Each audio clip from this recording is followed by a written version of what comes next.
Epistemology is the branch of philosophy that deals with the nature, origin, and scope of knowledge. It explores questions such as what knowledge is, how it is acquired, and to what extent it is possible.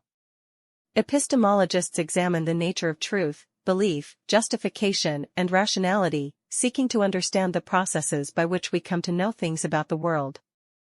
One of the central debates in epistemology is between rationalism and empiricism. Rationalists argue that some knowledge is innate or known a priori, meaning it is independent of experience. Empiricists, on the other hand, contend that all knowledge is derived from experience, either through the senses or through introspection.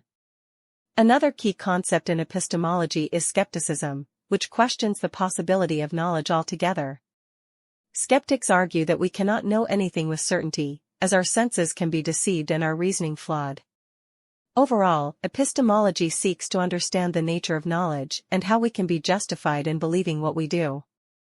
It is a foundational branch of philosophy that underpins our understanding of the world and our place in it. Subscribe please.